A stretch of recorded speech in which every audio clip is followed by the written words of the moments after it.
Hi, good morning, everybody. This is STADA, another webinar that we're bringing you. My name is Roy, one of the management committee and chair of commerce at the Singapore Training and Development Association. I'll be host today.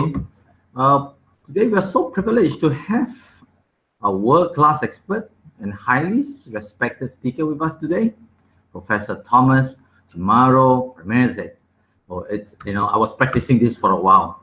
So, Professor Thomas, it's the CEO of Hogan Assessment System, a professor of business psychology at University College London and Columbia University, and has previously taught at New York University and the London School of Economics.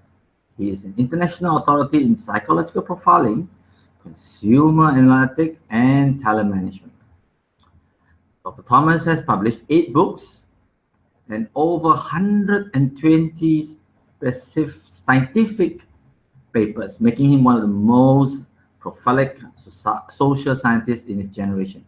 His work has received awards from American Psychological Association and the International Society for Studies of Individual Differences, to which he is now director. Dr. Thomas is also director of UCL's Industrial-Organisational and Business Psychology program, and an associate to Harvard Entrepreneurial Finance Labs. His latest book is Talent Delusion. You should try and take a look at it at any point of time. And without further ado, let us welcome Professor Thomas. And Thomas, over to you.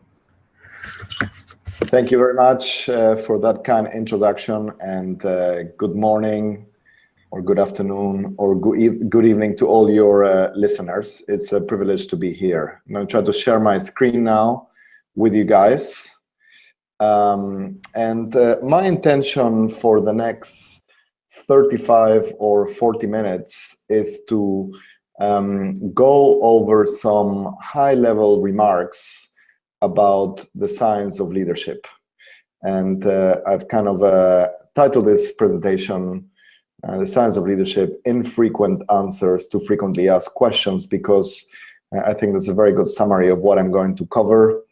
This is really a summary of the recurrent critical questions that myself and my team have been asked over the past 5 or 10 years around leadership, and at the same time, some answers that are perhaps less intuitive or less frequent vis-a-vis to what we often hear in the wider media. So hopefully this will provide a nice introduction to the topic.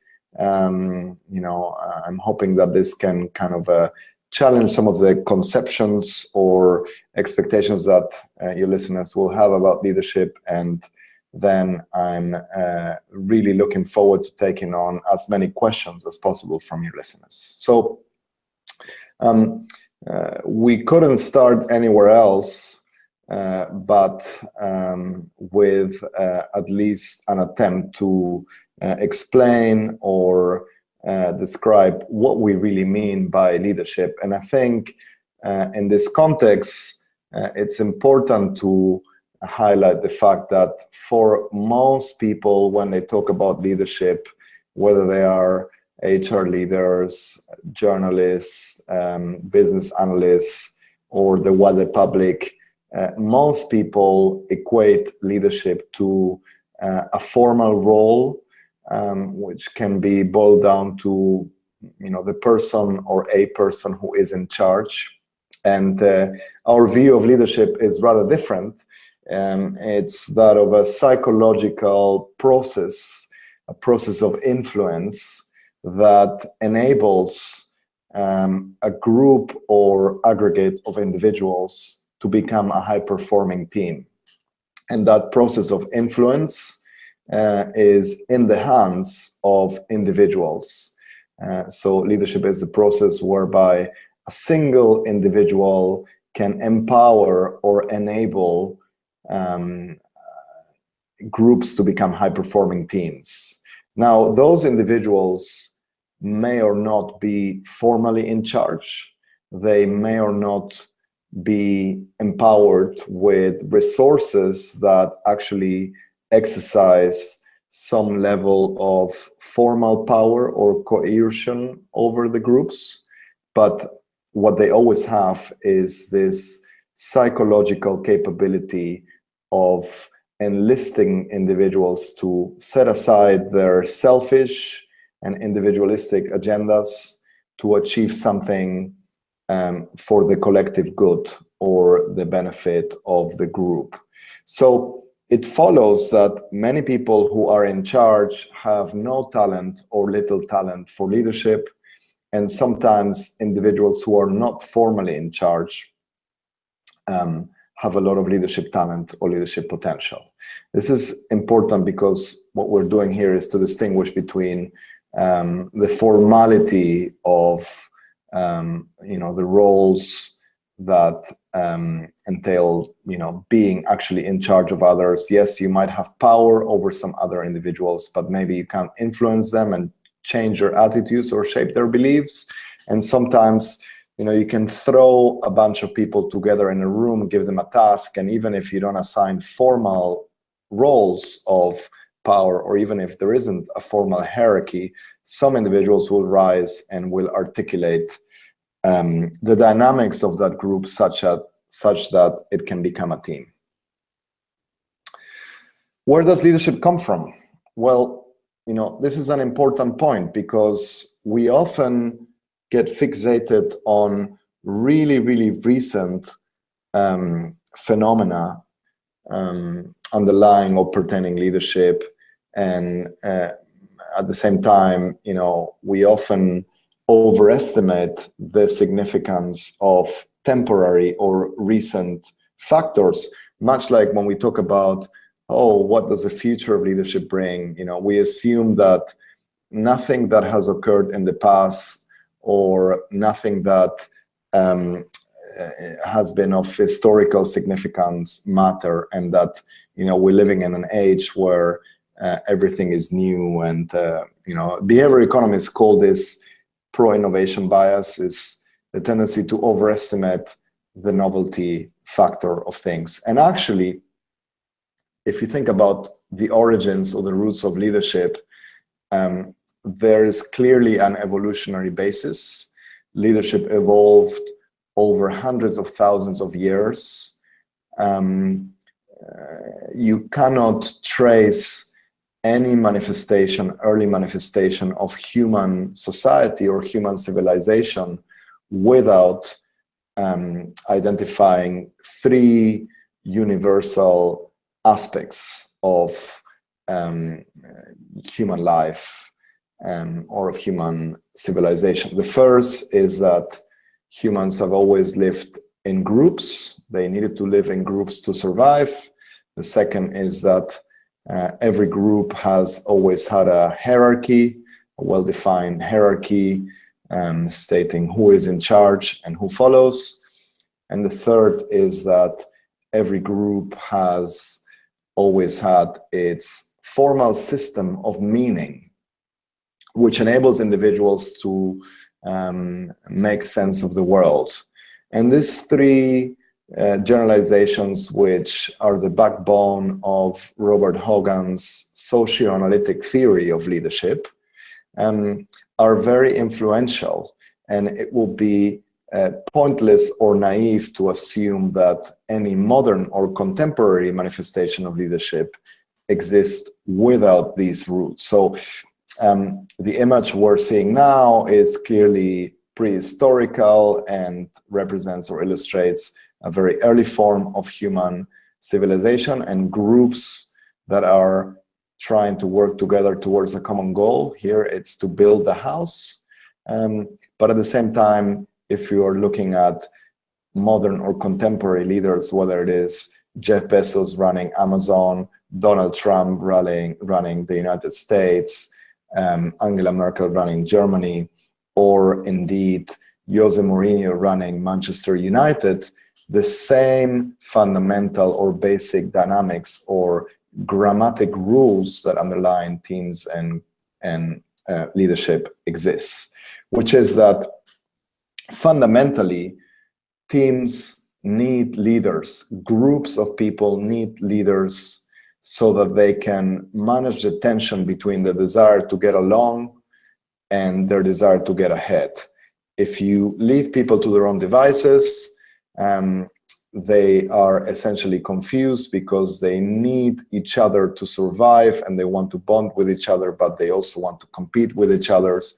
Leaders make it possible for individuals to quash their selfish tendencies so that instead of competing with other people in the group, they work together with other group or team members so that they can compete with other teams instead. And that also has implications for how we evaluate leadership. It is often the case, even in academic studies, that leaders are evaluated in terms of self-report ratings or in terms of how their bosses evaluate or assess their performance. Leadership should really be evaluated in terms of the performance of the leaders' teams. This is very clear and easy to do in the world of sports. In professional team sports or athletics, there are clear rules. You know what it takes to win a game, and looking at different teams in the table, for example, soccer teams in the British Premier League, which team is winning, which team is losing.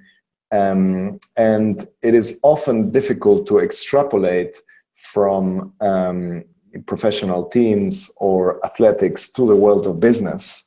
But we should nonetheless use this analogy because at the end of the day, a manager in an organization, a senior leader in an organization should be evaluated in terms of whether they are engaging their teams, whether they have the capacity to turn a group of individuals into high-performing teams, high-performing units, and so forth. So if organizations can get real, robust analytics on business unit performance, on profits, revenues, customer satisfaction ratings, stock valuations, that is great. That tells you about how leaders are performing in comparison to their competitors. And if not, they should at least try to use business unit measures of engagement, team morale, job satisfaction, and 360-degree feedbacks. Who becomes a leader? And I know it's provocative to have a picture of a polarizing and controversial individual such as Donald Trump, but it is fair to say at the same time that in most of the Western world, including democratic countries that are industrialized and fairly educated, we have for some time seen reminiscences or parallels to Donald Trump's rise to power. I think we could almost talk about a much wider Trump effect if we understand that it is generally individuals who are charismatic, who seem fearless, who are seen as risk takers, as bold, and who have a unique ability to hide their insecurities and come across as strong, that emerge as leaders. And this is true not just in politics, but also in the corporate world. If you do an analysis of the personality of most senior leaders in most corporations, global multinationals, you will see that Trump's personality would be not an anomaly. So in other words, that people who are bold, colorful, risk-taking, entrepreneurial, generally have an edge over individuals who are measured, reluctant, a little bit more composed, and low-key. But this is just telling us about leadership emergence. These are individuals who are more likely to emerge. If we change the question to who should actually lead, what type of personality or individual do we want to see in charge. And this is really leveraging the scientific evidence about what the personality of high-performing leaders look like. They look a lot more like Angela Merkel than Donald Trump, in that they are competent rather than confident. They are cool-headed, well-adjusted, composed, and self-controlled rather than impulsive and reckless. And they also are other-centric, empathetic, more altruistic, and happy to be in the background, happy to let their teams or their followers take the central stage. So this is interesting because what we find in our research is that there is this paradoxical and systematic difference between leadership emergence, the factors that help individuals rise to a position of power, and leadership effectiveness, the qualities or competencies that you ought to have in order to lead effectively. And of course, I'm only using famous politicians here to illustrate the point for pedagogical purposes.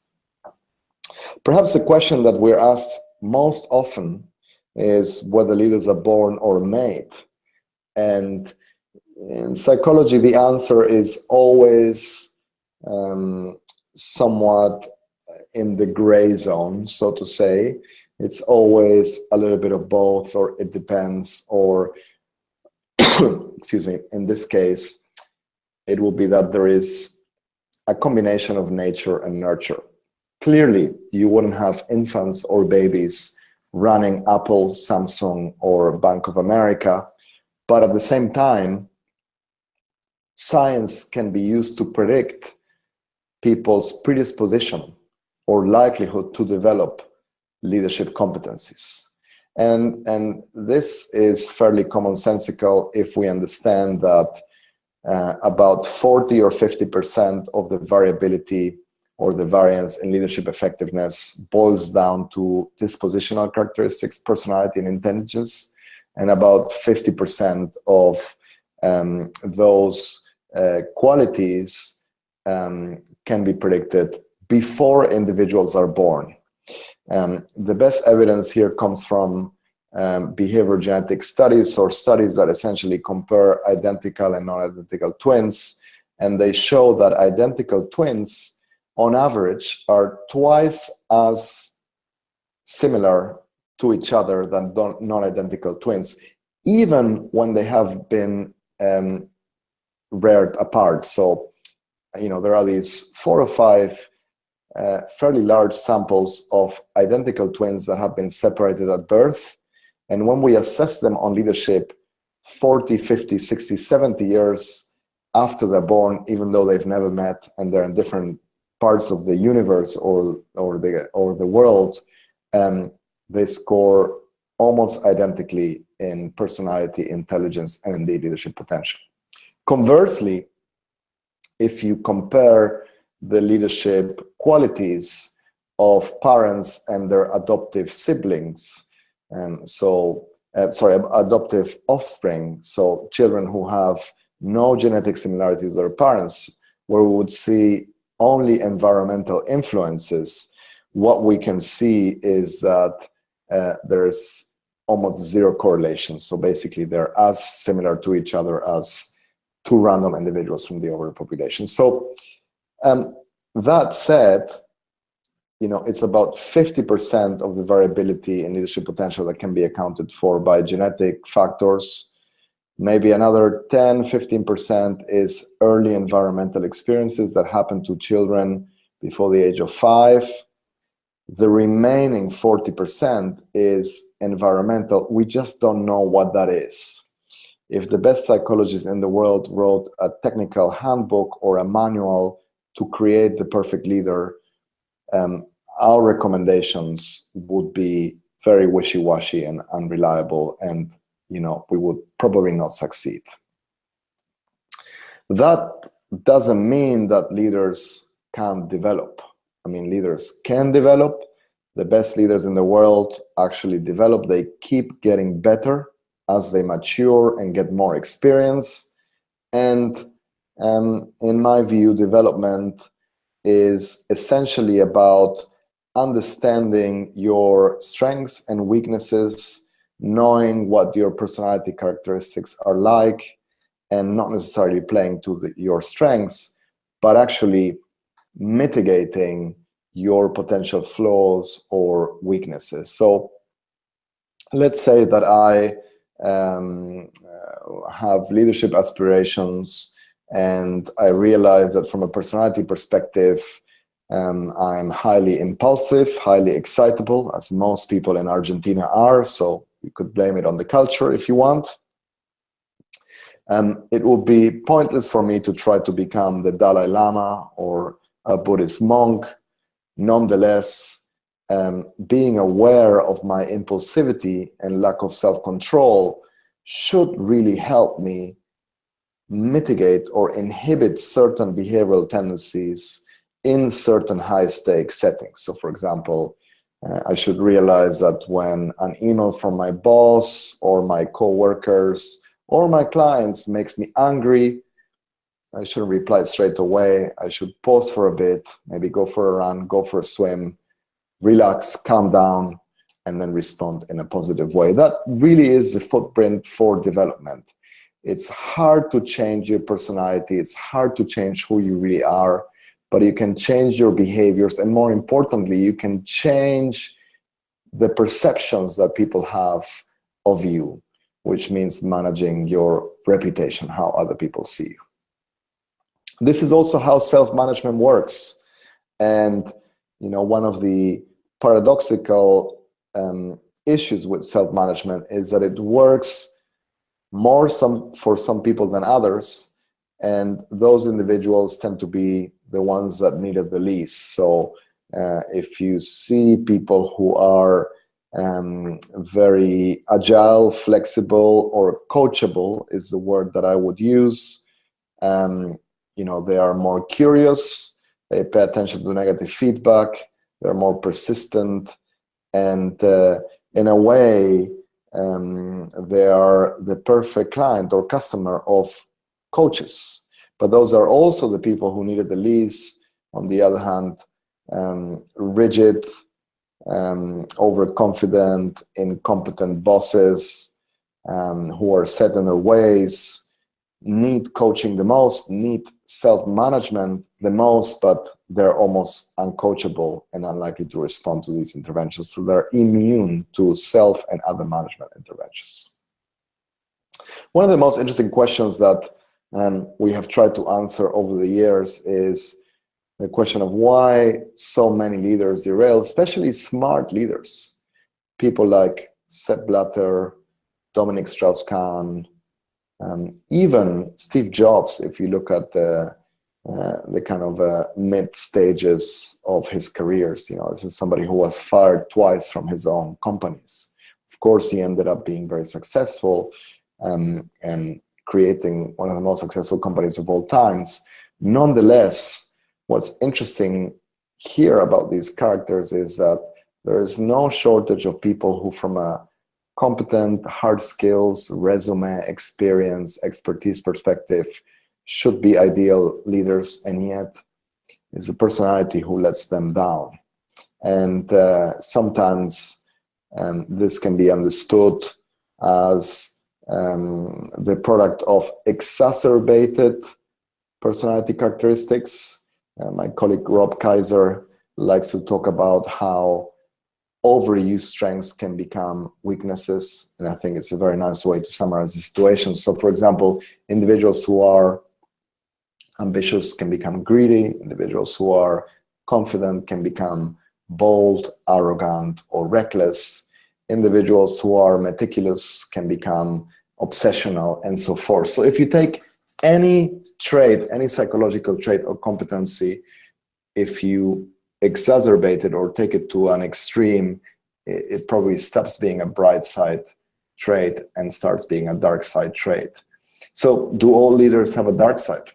Well, the answer is mostly yes. Of course, leaders' dark sides vary and they come in different shapes and sizes, but it's very, very rare to find a leader that doesn't have undesirable, counterproductive, self or other destructive tendencies. Where leaders differ most is in their ability to tame or mitigate these tendencies. And self-awareness or an understanding of what these tendencies are the critical differentiator of whether a leader is successful or unsuccessful, effective or ineffective. How does this and other qualities or characteristics of leaders vary across culture? This is a very interesting question. I think it's fair to say that the general foundations of leadership are universal, so they won't vary too much from country to country or even from time to time, era to era. What I mean by this is that in any place around the world at any given time, individuals who are more competent, more calm, more self-aware, smarter, who have better people skills, who are more curious, more driven, and who have more integrity will make better leaders. If you take this set of characteristics, they probably determine 80 or 90% of a leader's success. Now, that is not to say that all of these characteristics are equally valuable in different places in the world, right? So if I compare, for example, Singapore with Argentina, in Argentina, it's much more important for leaders to show people skills, to show charisma, to be streetwise, and to demonstrate some entrepreneurial, improvisational characteristics. So creativity is valued a lot, as are kind of a personality strength and being colorful, dominant, and so forth. Whereas in Singapore, in comparison, people value leaders or are more likely to follow individuals in leadership roles who have actual expertise, who are competent, and who are able to take calculated risks and are perhaps more low-key and other-centric. So, and then you can obviously look at different values and the evolution of values across the world. We can talk about differences in characteristics that people value in leaders in different parts of the world, but then you can also, using a Darwinian or evolutionary framework, say, well, which ones are actually more adaptive or more effective? The fact that, for example, Singapore has been much more effective as a country, as a collective of individuals than Argentina over the years suggests that its leadership values and the attributes that are associated with leadership there are more adaptive, more effective, and smarter than those used in Argentina, Brazil, Nigeria, or Sudan.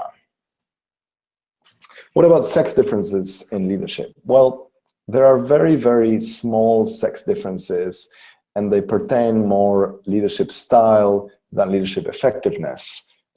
We do find that, on average, women are more likely to lead in transformational ways, which means paying attention to the feelings, the emotions, and the attitudes of their followers, whereas males tend to be more transactional, focusing more on results and also their own personal success. To put things into perspective, sex differences tend to be smaller than cultural differences and larger than generational differences. I know in the past few years, there has been a lot of talk or discussion about millennials, Generation Y, how will they lead, what are the implications for the workplace, for organizations.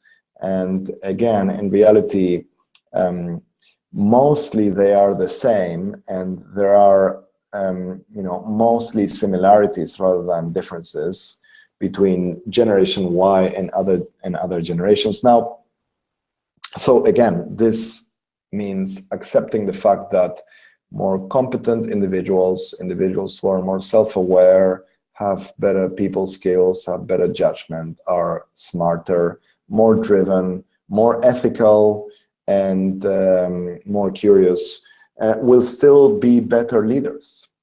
Now, if the question is how frequent or frequently can we find this range of leadership-related competencies in millennials compared to other generations, well, we might find some differences that actually work in favor of other generations. It's been very interesting and important work done by some of my social psychologist colleagues, especially in the US, pertaining generational differences in narcissism, showing that over the past 7 or 8 decades, narcissism scores which relate to feelings of entitlement, megalomania, a discrepancy between one's aspirations and one's work ethic, and how self-centered and fame-obsessed people are.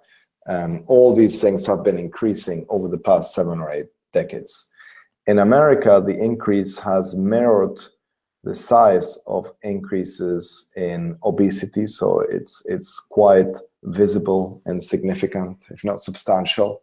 That said, that doesn't mean that we won't find enough millennials who can lead either countries, companies, teams, etc. So what it does mean is that over the past 6 or 7 decades, not just in America, but also elsewhere, people are becoming more self-centered, more self-focused, more entitled. I think we wouldn't have Facebook, Instagram, and Snapchat if this weren't the case. And even if these increases are half a standard deviation, 20, 30%, what it means is that organizations will face a challenge that they need to solve, namely the fact that they're going to have more individuals who are deluded about their talents, who think they can be the next Elon Musk, the next Richard Branson, the next Steve Jobs, when in fact they're nowhere near as talented. And also because they are entitled or they are deluded into thinking that they have similar levels of talents, they might not be willing to work too hard to achieve these goals. So it's difficult enough for leaders to turn groups into high-performing teams if the individuals that are in the group are more narcissistic, more self-entitled. The task is harder. And if those individuals are meant to become leaders, it is harder for them to lead effectively if they're thinking about themselves and how to be the next Kanye West or Kim Kardashian, as opposed to how to empower teams to perform better. So we're almost done before we open up for questions. I hope people can start thinking of questions about what I've said or otherwise. I just wanted to cover, in a few minutes, this interesting question, which is what will the future bring? And I think, of course, there is a strong possibility that in the next 5 or 10 years, not just common jobs are automated, but also an increasing number of leadership or at least management jobs will be automated and carried out by robots or artificial intelligence. That in itself is a big topic right now. How would humans respond if they are led or managed by machines? I think this shouldn't be as gloomy a question if we think about technologies that are already in place to help individuals manage their behaviors, whether they are kind of artificial intelligence developments in coaches or personal assistants, apps pertaining quantified self and technologies that help people monitor, reward, reinforce, punish certain behaviors. This will just be one step further, one step beyond that. I always say the bar is quite low.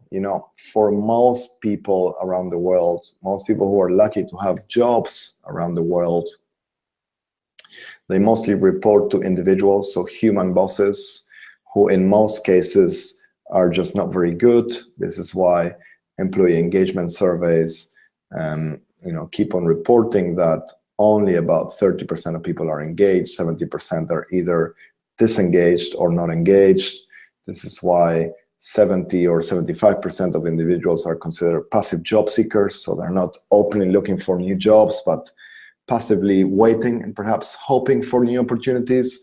And this is why there has been a rise in self-employment and entrepreneurship rates around the world. So more people decide to work for themselves or start a business, mostly to avoid having a boss. So if you take this into account, it's not that hard to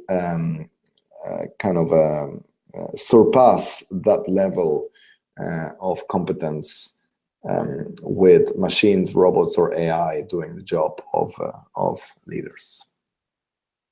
So we'll see what the future brings, but I think certainly in the short term, in the next 3 to 5 years, we're going to see exciting and interesting developments in terms of humans' ability to interact and enhance their performance by synchronizing or engaging more with machines, AI, and robots. So the last slide is a question for the audience, namely, what questions did I miss, or what questions do you have? And on this note, I'm going to see if I can stop sharing my screen now so you can see me and I can answer your questions. Thank you very much. Okay, there we go. Yes. Thomas. I'm here. That's a question from Sarah.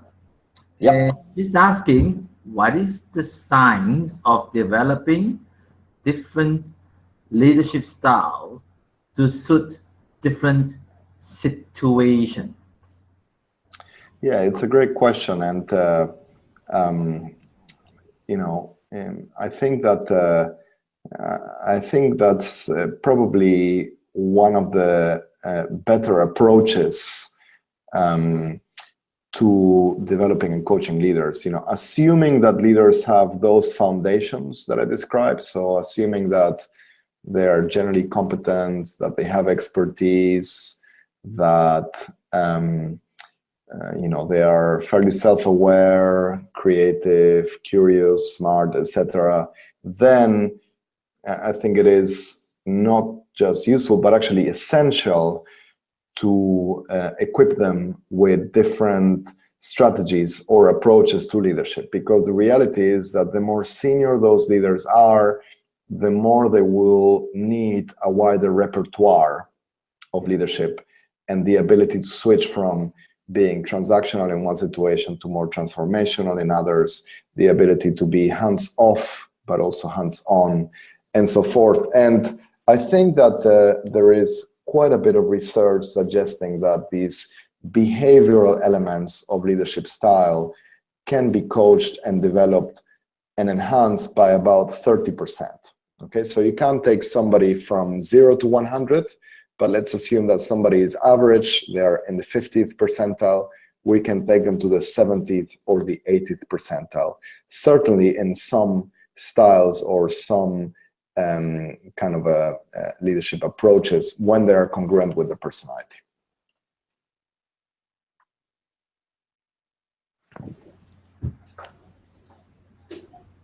Thank you, and thank you, Sarah, for that question. Maybe I'll ask a question. Thomas, there is always different views of personality style, and this could be not directly related to leadership, but generally to personality style.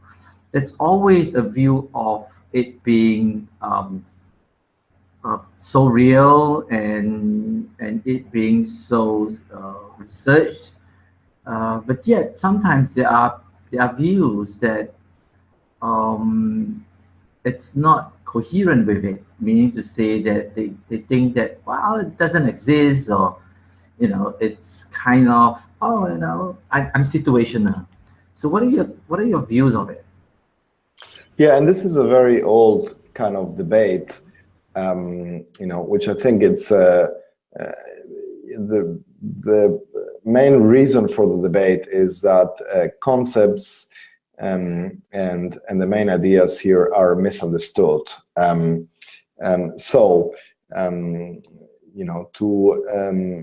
put it simply, or offer a kind of simplified but hopefully clear account of this debate is to say that, for the vast majority of people, 90 or 95% of individuals in the world, their behavior clearly changes from one situation to another, right? So you and I, for example, are now behaving like the situation or the context requires. We're being serious, you're nodding, you're pretending that what I'm saying is very interesting, and I am pretending that I really care about what I'm saying, and this is our professional selves interacting.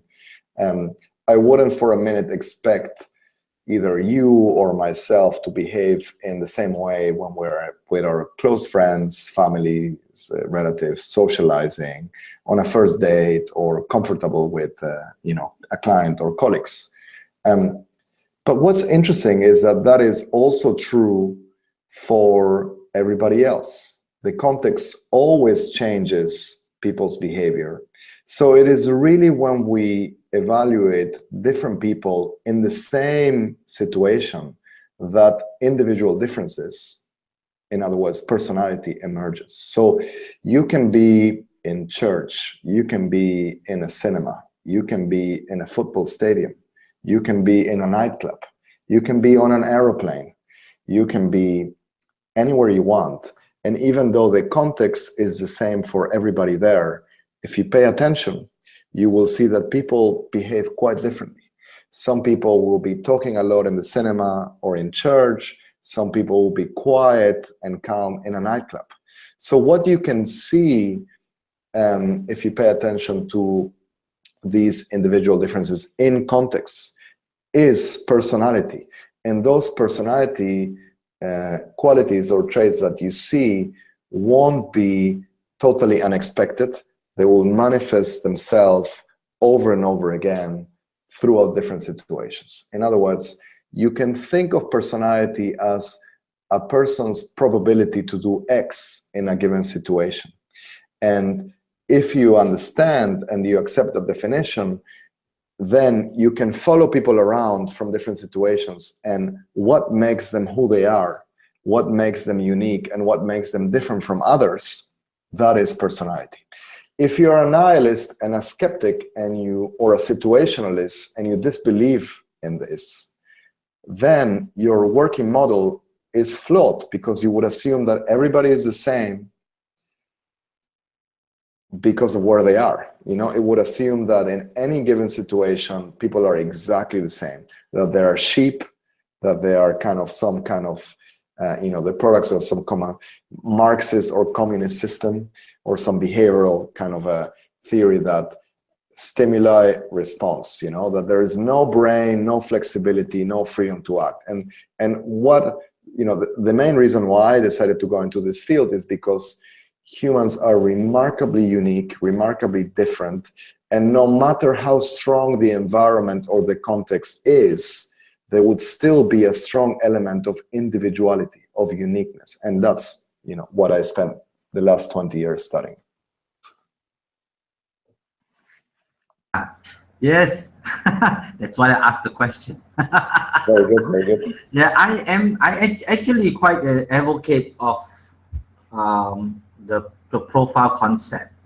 As I go along sharing with people, the concept too. Just once in a while, you get that challenge, and Yes. I thought I'd share your thoughts. For the rest of you from different parts of the world, we have approximately 33 viewers. And if you have any question, you can always post them. While I thought I want to ask another question, and that is, you know, we spoke, or you spoke about competent versus affluent leaders, I think. Okay, and as you spoke, and as I glued to your speech, I tend to have this thought about the art of leadership. You gave a rundown of where we all came from. I like the third slide, where where the origin of human. So I could imagine myself on that slide. And so there's this part on the art of leadership. And in Singapore, or in probably parts of Asia, we tend to get a bit more competent base, or rather leaders sometimes placed, right, rather than out of their own out of being affluent. But that also creates a problem, because they could know their job very well, but they may not know the art of leadership very well. So maybe I just pinch a little thought from you. Yeah, and I think I see it as the kind of the distinction that I think applies here is that between focusing on hard skills, expertise, knowledge on the one hand, and I think that's what we still see more often in Asia, and focusing on the softer qualities. It can be emotional intelligence, EQ, social skills, the art kind of leadership in the Western world, if we can make that generalization. Now, I do think that that's shifting quite a bit. I think in recent times, Asian organizations or Asian markets have understood that expertise and competence is necessary but not sufficient for leadership, and that leadership is, whether it's an art or a science, is definitely a skill that requires managing people and having more of the emotional/social competencies. And at the same time, perhaps due to the failures that have been experienced in the Western world, I think that there is more appreciation right now in the Western world for knowledge, expertise, and the bottom line is that it's as difficult for leaders to be trusted or be effective if they have no people skills or interpersonal skills as if they have no expertise in that area. So clearly some individuals have both, some have neither. There shouldn't be a choice between those who have one but not the other, and vice versa. I think we need to understand that both things are important, so it's easy for organizations or decision makers to evaluate hard skills. We can see it on your LinkedIn profile and your resume. The challenge is to evaluate the softer competencies of leadership, and they're as important, if not more important. Okay, thank you once again. That was nice. I've got now one question from Raymond. Raymond is asking, do you anticipate that genetics modeling would be a possible, reliable, and accurate tool for identifying future leaders? Do you see organizations align themselves in this effort? Well, and I'm thinking maybe Raymond is working for the Singaporean government, and there is an opportunity here to do some work. It could be something that is implemented in Singapore, right? before anywhere else? No, it is a great question, and I think if we separate the science part from the application and the intervention, I think the answer is simple. It will be yes. We certainly could enhance the predictive power or predictive accuracy of leadership potential at an early stage if, for example, we analyze children's or babies' saliva or even the DNA of their parents, you know. Now, that might be just 10, 15, 20% of accuracy above the baseline or chance rate, but nonetheless, you know, I think if the focus really is in identifying potential, there is a trade-off here between how soon you start in the process and how accurate it is. If I'm evaluating the potential, leadership potential of a seasoned 60, 70, or 80-year-old leader, right? Let's say I have to evaluate whether Warren Buffett has leadership potential.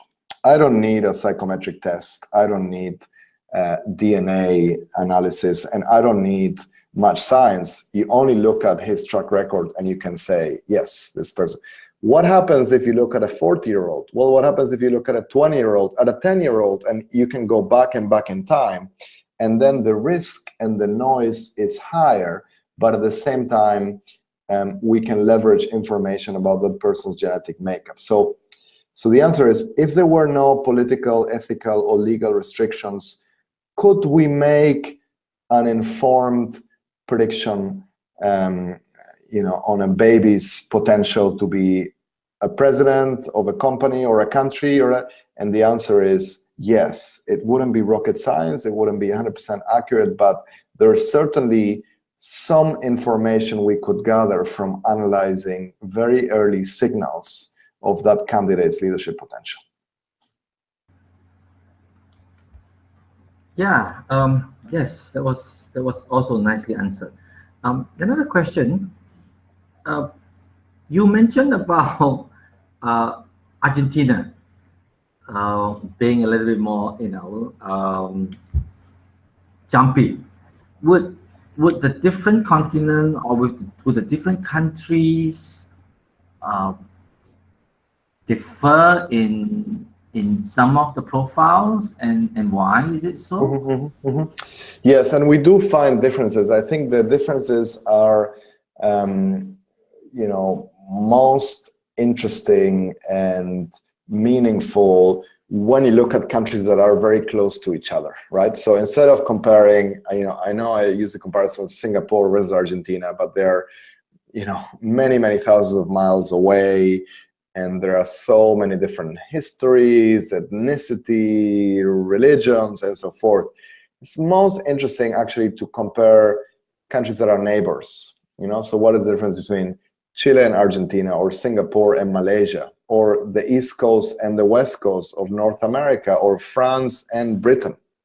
And when you do that, you can really see the effects of culture. Now, some of those effects are still more linked to geography, weather, and climatic conditions than history, but nonetheless, you know, I think the nicest and simplest way to illustrate these differences is that the values of a country are what we would generally describe or refer to as culture. You know, I think Google has a really, really good definition of culture. They talk about corporate culture, organizational culture is the way we do things around here.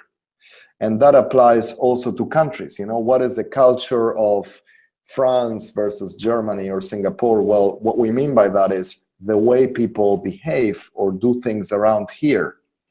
And I think that culture is always the result of the values of the elite or the people who were in charge. In Singapore, it's very easy to trace this because the values or the culture of Singapore are a very close reflection of, you know, the values and the vision of the founder of the nation. And that's why now it's interesting to see a transition. Will it change now that he's no longer around or not? Will it continue? So I think Hofstede has done great work around this, and his main dimensions of culture are: to what degree do people tolerate ambiguity? For example, that will be low in Singapore, high in Argentina or Greece. To what degree do people accept that there is power distance between some individuals? So do people are pro-authoritarian or anti-authoritarian? Again, we can compare differences in different places. To what degree is the culture masculine versus feminine? And to what degree is the culture individualistic versus collectivistic? If you look at these 4 dimensions, what you will find, to answer the question now, is that most stereotypes are actually true. What do you perceive in a country when you visit there matches the data that you would find in cultural studies measuring these dimensions across different cultures. Okay, thank you, Thomas.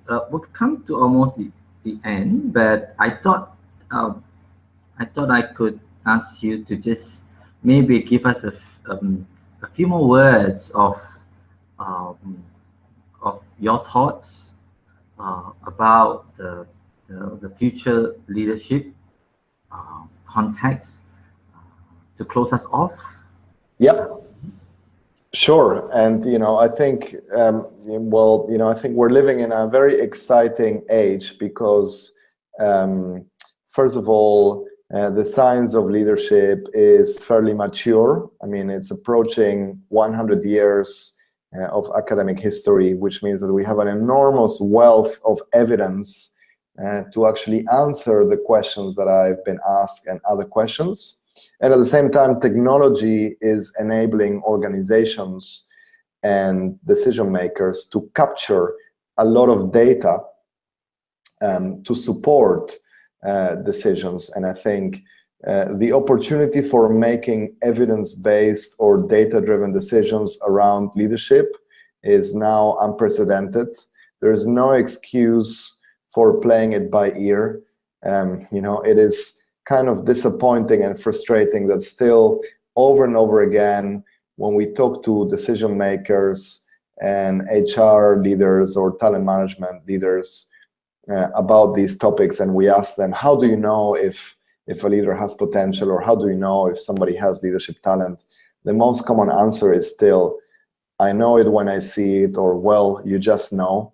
And what we have learned is that those intuitive inferences about leadership potential are mostly wrong. So I think it's time to correct those habits and shift from an intuitive approach to the subject to a more data-driven and scientific approach. And that's what I try to explain and discuss in my latest book, The Talent Delusion. So I hope it's of interest to your listeners.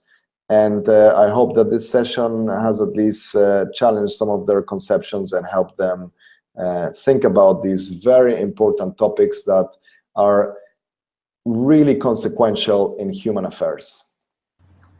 Okay, Thomas, sit back and relax. I am just going to close the session off. Thank you so much for the insightful and generous sharing. Despite the fact that it's like 2 minutes to 10 at your location, it's just at your home, ready for bed. Correct. Yeah. Thank you for having me. Yeah, and for those of you that have tuned in, we've quite a lot of viewers coming in from all over the world, and it's interesting to see such a vast group of people. Thank you for those who posted the question. We are located in Singapore. We live stream our webinar. At the same time, we archive them. So at any point of time you like to, you can go on and look at it again. And Thomas, I really like to have a cup of Singapore coffee with you when you come by. So don't forget to give us a call. I will. Thank you so much for having me. And to everybody else, have a pleasant day ahead. Thank you.